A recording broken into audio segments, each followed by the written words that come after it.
नमस्कार दोस्तों, मैं Gulshan Kumar BCC Barbigha YouTube channel पर आपका स्वागत करता हूं, अभिनंदन करता हूं। पिछला वीडियो में हमने दोस्तों रेगुलेटिंग एक्ट 1773 यानी चार्टर एक्ट 1773 के बारे में पढ़ा, जिसमें हमने क्या देखा था कि बंगाल का गवर्नर जनरल बन गया था। इसके पहले वीडियो में हमने बताया था कि कंपनी को कंट्रोल करने के लिए 1773 में रेगुलेटिंग एक्ट लाया जाता है, जो प्रत्येक 20 साल के लिए होता है।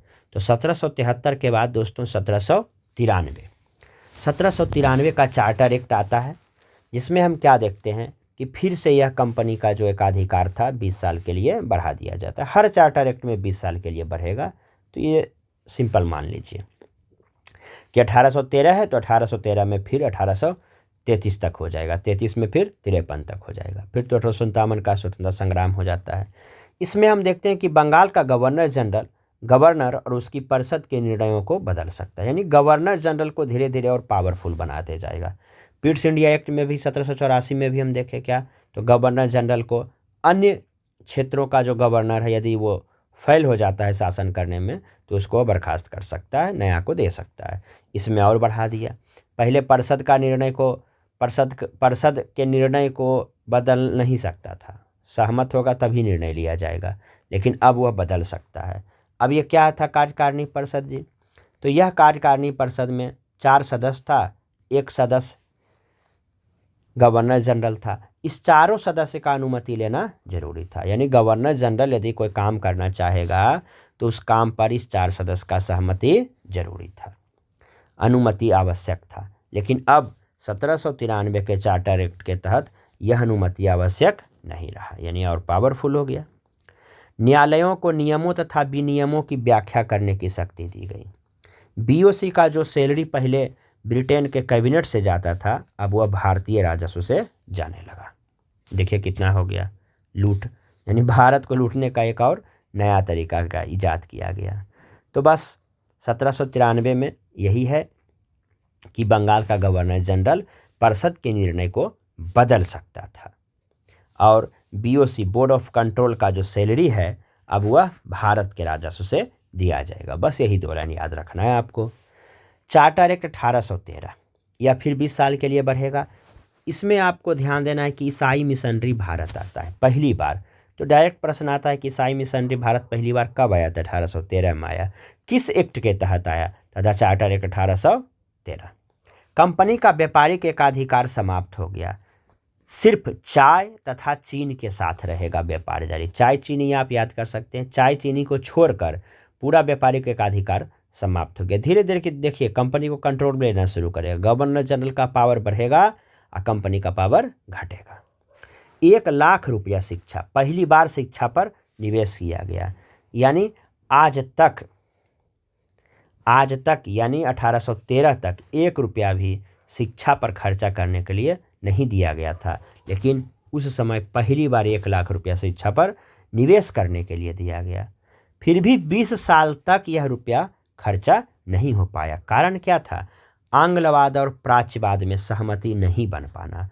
आंग्लवाद कहता था इंग्लिश मीडियम में होना चाहिए शिक्षा, और प्राच्यवाद कहता था कि लोकल लैंग्वेज में होना चाहिए था, नहीं ही बन पाया। तो 1833 तक 1 लाख रुपया वैसे का वैसे रह गया। समझ रहे हैं, उस समय का 1 लाख अभी लगता है 1 करोड़ से ज़्यादा होगा। फिर 1833 का चार्टर एक्ट आया। तो 1813 में हम क्या देखते हैं? ईसाई मिशनरी 1 और चाय चीनी को छोड़कर व्यापारिक एकाधिकार समाप्त, और 1 लाख रुपया शिक्षा पर निवेश किया, जो खर्चा नहीं हुआ 20 साल तक। अब 1833, अब देखिए 1833 में खर्चा होगा, यह भी 20 साल के लिए आया, यानी अगला 1853 आएगा। इसमें हम देखते हैं बंगाल का गवर्नर जनरल जो है भारत का गवर्नर जनरल बन गया, यानी ब्रिटिश भारत का। कौन? तो बेंटिंग। एक चीज़ ये याद हो गया, बेंटिंग को याद रखना है। कंपनी का जो व्यापारिक एकाधिकार चाय चीन को छोड़कर था, अब चाय चीन के साथ भी समाप्त हो गया, यानी पूर्णतः व्यापारिक एकाधिकार क्या हो गया? समाप्त हो गया। शिक्षा पर निवेश 1 लाख से बढ़ाकर 10 लाख हो गया। पहले वाला भी देखिए जी 1 लाख खर्चा नहीं हुआ है, यानी सब मिलाकर अब कितना रुपया हो गया? 11 लाख रुपया खर्चा हो गया। जो गवर्नर जनरल की कार्यकारिणी परिषद थी, जिसमें 4 सदस्य था और 1 गवर्नर जनरल था, उसमें से एक और का वृद्धि हो गया, एक सदस्य और बढ़ गया। कौन सा सदस्य, नया सदस्य आया? तो लॉ मेंबर, विधि सदस्य। यहीं पर मैकाले का आगमन होता है लॉ मेंबर के रूप में। यह लॉ मेंबर जो था अस्थायी था, यानी इसको मतदान का अधिकार नहीं था, यह वोट नहीं देगा। यहीं पर मैकाले आता है और अंग्रेजी शिक्षा को सरकारी भाषा 7 मार्च 1835 को बनाता है। यानी जो अभी हम अंग्रेजी पढ़ रहे हैं इसी मैकाले का देन है। भारत में कंपनी का क्षेत्र महामहिम के विश्वास में उसके पास थे। यानी जो चाय और चीन जो बचा हुआ था व्यापार वो भी खत्म हो गया। यानी अब जो महामहिम कहेंगे उसी के विश्वास में कंपनी चलेगा, यानी कंपनी सम्राट के विश्वास पर शासन करेगी। भारत का गवर्नर जनरल को विशेष विधायी शक्तियां दी गई। गवर्नर जनरल देखिए मजबूत होगा और कंपनी क्या होगा, कमज़ोर होगा। अर्थात भारत का गवर्नर जनरल और शक्तिशाली बन गया। यानी भारत का गवर्नर जनरल पूरे ब्रिटिश भारत पर कानून बना सकता था। दास प्रथा की समाप्ति होती है 1843 में धारा 5 के तहत। सरकारी नौकरी में भेदभाव को समाप्त किया गया, यानी अब नौकरी में कोई भी भेदभाव नहीं होगा। तो क्या हम देखते हैं चार्टर एक्ट 1833 में बंगाल का गवर्नर जनरल भारत का गवर्नर जनरल बन गया। कौन? तो बेंटिक। जो चाय और चीन के साथ बचा हुआ था व्यापारिक एकाधिकार वो भी समाप्त हो गया। यानी अब सिर्फ और सिर्फ अब ब्रिटिश महामहिम के शासन विश्वास में इसका शासन चलेगा। शिक्षा में जो 1 लाख रुपया था 1813 में, अब वह 10 लाख बढ़ा दिया गया, यानी कुल मिलाकर 11 लाख हो गया। कार्यकारिणी परिषद में मैकाले आते हैं विधि सदस्य के रूप में, और इसी के आने से ही 1835 में जो है अंग्रेजी को सरकारी भाषा बनाया गया। भारत का गवर्नर जनरल और शक्तिशाली बन गया, विधायी शक्तियाँ उसको दे दिया गया, यानी पूरे ब्रिटिश भारत पर अब कानून बना सकता था। दास प्रथा की समाप्ति होती है एलिनबरो के शासनकाल में 1843 में धारा 5 के तहत। सरकारी नौकरी में भेदभाव को समाप्त किया जाता है। यानी यहाँ हम क्या देख रहे हैं, यहाँ देख रहे हैं कि कंपनी का पावर घट रहा है और गवर्नर जनरल का पावर बढ़ रहा है, यही देखते हैं। धीरे धीरे जाके ऐसा होता है कि कंपनी शून्य हो जाता है, अब ब्रिटेन की महारानी, ब्रिटिश का महाराजा का पावर प्लस में आ जाता है। अब देखते हैं 1853 का चार्टर एक्ट। ये क्या था जी? ये अंतिम चार्टर एक्ट था, इसके बाद कोई चार्टर एक्ट नहीं रहा। पहली बार विधायिका और कार्यपालिका को अलग कर दिया गया, यानी गवर्नर जनरल की कार्य परिषद से अलगाव हो गया। विधान परिषद की स्थापना होती है, जिसमें भारतीय केंद्रीय विधान परिषद के रूप में जाना जाता है। कंपनी का शासन संसद की इच्छा के अनुसार किसी भी समय समाप्त होगा, जो 1833 में भी हम देखते हैं। खुली भर्ती प्रतियोगिता परीक्षा, देखिए ये भी आई है। खुली भर्ती प्रतियोगिता परीक्षा ICS exam, Indian civil services, आयोजित की जाती है। भारतीय प्रशासनिक सेवा आयोग, यह लंदन में आयोजित होगा, 1854 में होता है। भारतीय भी परीक्षा दे सकते हैं। प्रथम ICS कौन बने? सत्येंद्र नाथ टैगोर, 1863 में। 1863 में, यानी यह 1853 में शुरू हुआ, लेकिन 10 साल के बाद पहला भारतीय सत्येंद्र नाथ टैगोर निकालते हैं इसको। तो 1853 में हम क्या देखें? ICS एग्जाम को देखेंगे, खुली भर्ती प्रतियोगिता परीक्षा, यही सबसे मेन है। और क्या देखेंगे कि पहली बार विधायिका और कार्यपालिका को अलग कर दिया गया। अब 1857 का बीच में क्या होता है? स्वतंत्रता संग्राम हो जाता है, जिसके बाद पूरा जो है सत्ता कौन ले लेती है? तो क्राउन, ब्रिटिश क्राउन।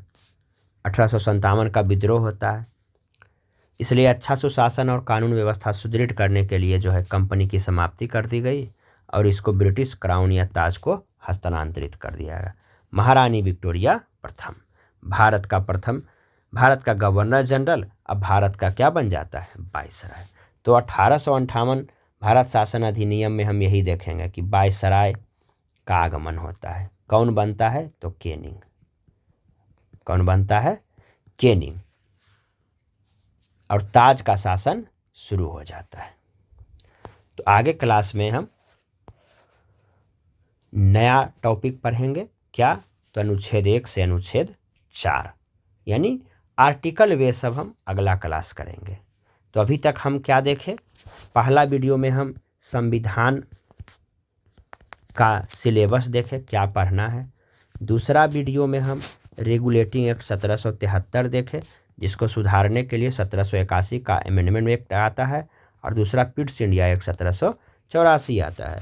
तीसरा वीडियो में हम क्या देखें, तीसरा वीडियो में हम 1773 और 20 1793 का एक्ट देखें, फिर 1813 का देखें, फिर 1833 का देखें, फिर 1853 का देखें, और फिर 1857 का स्वतंत्रता संग्राम होता है। उसके बाद 1858 का हम देखें। नेक्स्ट क्लास यानी अभी तक हिस्टोरिकल बैकग्राउंड 1773 से लेकर 1858 तक देखे हैं, यानी क्राउन का रूल अब शुरू होगा। कंपनी का रूल अभी तक हम लोग देखे हैं 1773 से 1853। क्राउन का रूल जब शुरू होता है तो वह जैसे जैसे घटनाएं होते जाती है उसके अनुसार जो है महारानी अपना रूल और रेगुलेशन बदलते जाती है। तो इसके बाद हम लोग अनुच्छेद को देखेंगे, आर्टिकल को। 395 महत्वपूर्ण 395 अनुच्छेद है, जिसमें कि महत्वपूर्ण अनुच्छेद पर हम चर्चा करेंगे, विस्तृत पूर्वक चर्चा करेंगे। इसको हम देखिए दो तरह से पढ़ सकते हैं। पहला तो महत्वपूर्ण अनुच्छेद कौन कौन है जो याद करने के दृष्टिकोण से, इसका भी वीडियो बना हुआ है। इसके बाद हम देखेंगे, इस पर हम विशेष फोकस करेंगे, स्पेशल चर्चा करेंगे, स्पेशल डिस्कशन करेंगे नेक्स्ट वीडियो में। तो अभी तक हम 1, 2, 3, 4 वीडियो देखे। 5वां वीडियो हम अनुसूची को देखे हैं। 6ठा वीडियो भाग को देखे हैं। 6 वीडियो अभी तक पॉलिटी में हुआ है। एक और नेक्स्ट वीडियो भी बना दिया गया है फंडामेंटल राइट का, जिसमें कि हम उससे संबंधित केस और संशोधन पर चर्चा करते हैं। अब अगला वीडियो अनुच्छेद 1 से अनुच्छेद 4 रहेगा। इतना देर सुनने के लिए दोस्तों धन्यवाद। यदि अच्छा लगा होगा तो ज़रूर शेयर कीजिएगा, लाइक कीजिए, सब्सक्राइब कीजिए, कमेंट कीजिए। धन्यवाद दोस्तों।